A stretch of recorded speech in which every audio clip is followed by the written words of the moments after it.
tugendeko eri South Africa eyo wali omwana omuwala asinga okufumba emmere ng'ate empomba zitumya wano Uganda empomba zitumya wano era zaanafumba enkya ziri ku nnyonyi kakati abantu balye empombo ze South Africa ziva wano Kampala wano ku mukaaga ogwekira agenda kuba azirisivinga ku airport abantu batikira ddala ebintu emmere eba fresh byonna byonna ogamba oli wano waka era tikyo kyolina okukola buli wofuluma ebweru eyo wakirifunayo omuntu abeeko kyantu gwokwatagana naye mu bya bizinensi tetwagendako ne Simon Dubai twala ebijanjalo n'amatooke tolaba ogenda bitwalayo nga kulo bya floatinze balina bingi tetwakola kyandeza okwebaka twatisuubira zijja mu bijanjalo naki twala butwazi ku longi ku hotero netutuwa omuyindi omunyaga no kofe tulina bijanjalo onaafuna munnauganda South Africa badange emboozi yamwa yeyerero wabula nemufuuka bapasita ku street ojja gitunyumiza enkya South Africa bateekera mukolo gwa president guli gwagamba Kibombo ye president w'Abannayuganda abawangalira mu South Africa n'amawanga agaliraanyeewo kyekimufuula ow'enjawulo ye president w'Abannayuganda side zeeyo era mukola munkola ey'okumusiima president Kibombo gwolaba ku screen ali ku screen ye president Kibombo munkola ey'okumusiima okuba nti nalwanidde Bannayuganda ababeereddewo n'ebirala byonna naye basazeewo okumusiima sente ziikanga sente eri mu mukolo omukolo ogwo sofa obukadde 2 sofa eyo president Kibombo omusajja muto president w'Abannayuganda era nga gwegwo gwagenda okutwalako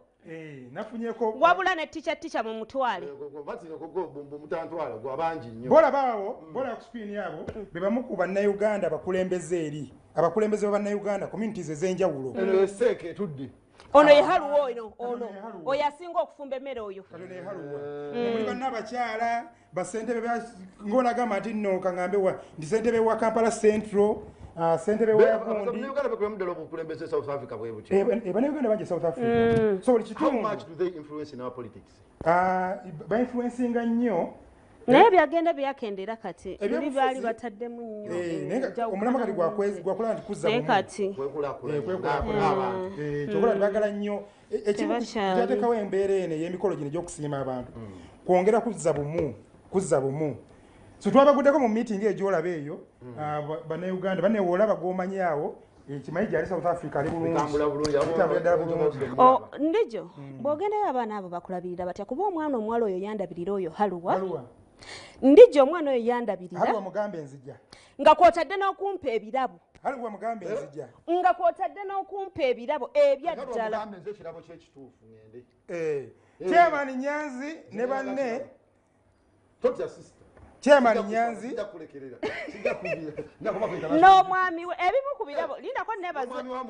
ebimu ku birabo ayina omwami ebimu ku birabo haluwa bye yampa nekubanga perfume eyo ndijjo South Africa eriyo perfume banna nga buli muntu anyimiriza twebaza nnyo ababukedde okuba nti buli wetubeera n'emikolo eno ewaffe South Africa batujuna ne bajja oluusi batuleetera abayimbi ne bajja ne babakwata ne mubalaba eyo ewaffe ne batuleetera n'abantu ba serep bonna abajja kuno ne baba nti batusanyusa abayimbi bano tubaagala nnyo kubanga bwe bajja batumalako stress ate batugatta nammwe abali ewaffe lwaki mwami Kibombo tumwebaza mwami Kibombo mumanyidde ebbanga nze nganze omuntu era mbadde mu South Africa n'okumalira ddala ebbanga erisukka mu myaka 2 mulabye nga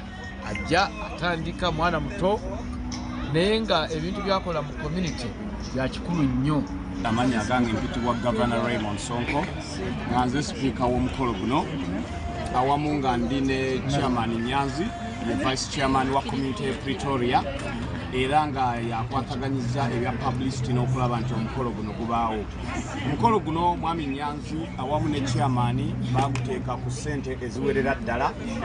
olw'okubona omukulembeze ate nga era ye Chairman wa KUSA Bannayuganda bonna South Africa naye nga besinga Pretoria. Twagubaliranga guyinza okumalawo miliyoni za Uganda nga 2.3 era tutambudde tulabika tuli miliyoni nga 19 kati tunaatera okutuusaawo kakolo katonotono naye nga kajja kuggwa kubanga bannayuganda balina obwagazi bamwagala. Omwami ono yawaddeyo sente meka eze Uganda zoogere yawaddeyo miliyoni 10 wawaddeyo sente meka obukadde 5 n'abakyala wa Fort Pretoria naye n'abakyala yawaddeyo miliyoni 3 madamu hali wamwe namumanyi wawaddeyo sente meka watuwaddeyo sente meka yawaddeyo miliyoni 2 assistant n'abakyala tulina n'abantu eno ye komiti yataddemu sente nyingi. Mukulu wawaddeyo sente meka chairman wa yawaddeyo obukadde 2 mukulu wa MIC miliyoni 2 mukulu wa Kim ono yakulira ebya security wawaddeyo sente meka obukadde 2 ate mwami gundi wawaddeyo obukadde bumeka treasurer nze kenyini ayogera ono nalongo waffe watuwadde sente meka nyabo agenda kwambaza omugole n'olwekyo nze ayogera nawaddeyo obukadde 15. twebaza nnyo ababukedde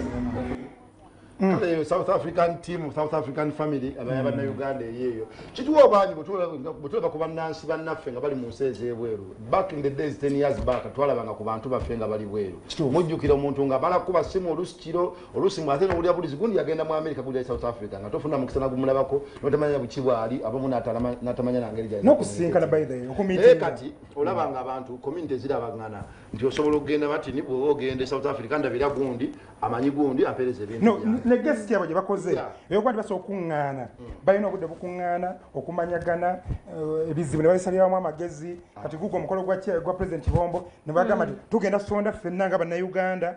kiba kitegeeza jjukira President Kibombo gwe twogerako yali omusaale mu kuzza okuyamba gundi kemisera ng'afunye ebizibu n'agamba nti kemisera era yayambako gundi palaso nga bamukuya amasasi. So abantu ngabo kakati kya tubasaba taata abali South Africa muwase ku bawala baffe abali e Uganda batuleke ate lwaki batuleke olwo abagala batuleke abagala mamba wase ate baba kuwasiza producer gwe bina leero nno atugenda obudde butwala misinde ate producer gwe bakwasita tumusobola